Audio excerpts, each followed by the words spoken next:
It's been pretty good. Honestly, I've been enjoying it, just a great amount of work, getting experience with everybody. This is my first year really getting to make an impact on our team. So I think just going along with how fall camp is going, improvement every day. That's within our whole group. So I really like fall camp this year. What is that feeling like to finally believe you're going to have a chance to make that type of impact? It definitely feels good. It's just like one of them things where it's like football. We all love football, so being able to play and really getting the experience and like knowing that I'm going to have an impact on the team, get to help contribute to what we're going to do this season is like it's big time. It's a feeling that you get to feel like since when you're a kid, like going back to your roots. I'm going to play ball again. Like just that brings out that competitor in you. You've had to battle through a couple of injuries and things to get here. How's camp gone for you, and how do you feel like you're totally healthy and ready to go? Definitely battled from a few injuries, but that's football. Life happens. I grew from it, learned from it. Just really getting to understand and learn my body really helped with that. So going off like what you said, I had a few hiccups there, but I'm fully healthy now. Really ready to go get after it. Feel better than ever. This group, Markus, it's supposed to be one of the best groups in the country. How do you feel about that? We don't really listen to the outside opinion, but we're going to put in work daily just to see how it goes. But I do believe in my heart that we are one of the best defensive line groups in this country. Just really seeing how these guys put in work day in and day out. We got leaders in the room, guys that's really learning, still picking up. Is like the gap from when I was a freshman to the freshman we have now, like Trent Wilson. It's milestones. It's night and day. Them guys, like he came in, learned quick. Then we got older guys in the room, Dom and Grayson. They set the standard for us every day. Then you got guys like Jaden and Stone. They came in ready with their head down, ready to work. You can't ask for more than that. Them guys are ready to work, ready to go get out there every day. So you mentioned Dom. What's the biggest difference you've seen in him? Flip switch. He's always been a great leader, but it's just like when a guy really like flips that switch in his mind, like I want to go do this. I want to go be exactly who I say I am. So it's like you kind of see the difference between that mentality that he wants. Like, okay, this year is the year for me. This is my last year. I'm definitely going to end up being a vocal leader. Not even just vocal, just by actions, doing everything, whatever it takes, just to be like, okay, they're going to know my name this year when it comes to the draft. Was that something that you saw pretty quickly after getting back from, after the bowl and regrouping as a team, or when did you start seeing that come in? You could really see the flashes before the season even ended last year. Like, just a guy he's going to stand out. But, like, now that, okay, you got your guys, Danny Stutzman and Billy Bowman out of the room, it's like those are our leaders that we really looked up to last year.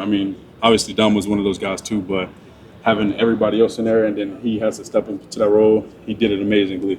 As soon as it happened, the transition was going on. He knew what he had to do, came in ready to work for it, and he set the tone.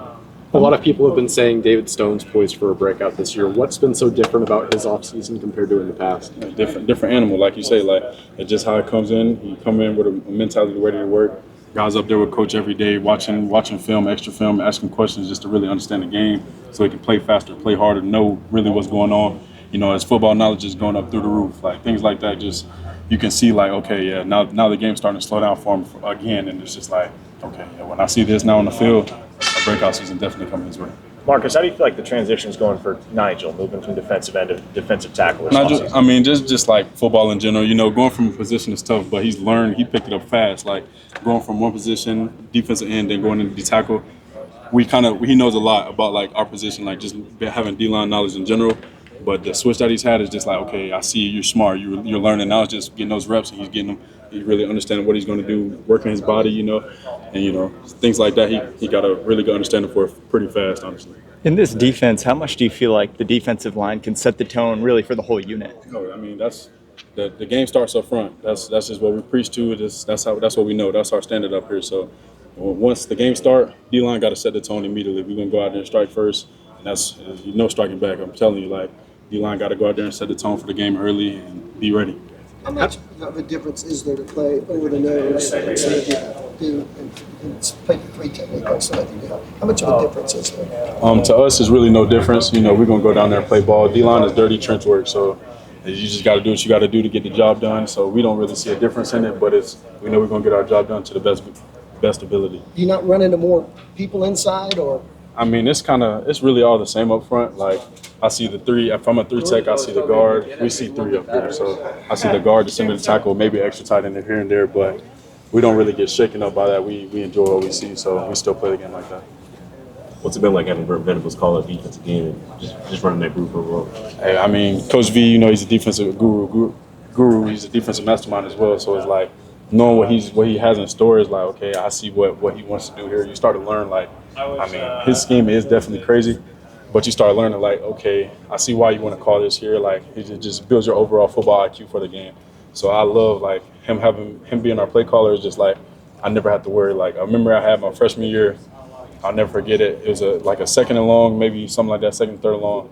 And he dialed up, called timeout, and he was like, no, they're finna run the screen here. And he called a perfect play up, and it was just like, okay, yeah, I see what he's about. Like, I know exactly what BV wants to do with his defense and how it works. So you trust a man like that every time. Remember what game that was? I want to say it was UCF.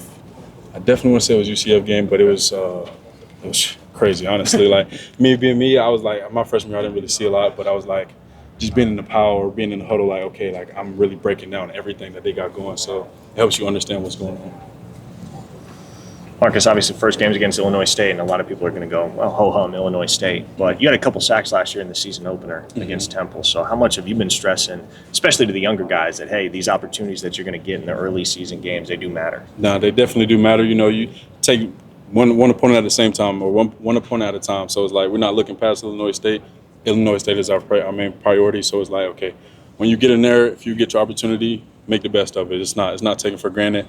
Because that's something to get your name out there. Like that for me kind of helped me like really open up my open up how they view me here. So it's like that play, they knew that I wasn't going to sugarcoat. I'm not going to be soft with my opportunity. Like I'm going to make the best of it and really see like what they really want from me. Like so they know that they have a player within me. They have a guy that they can look toward or fall back on.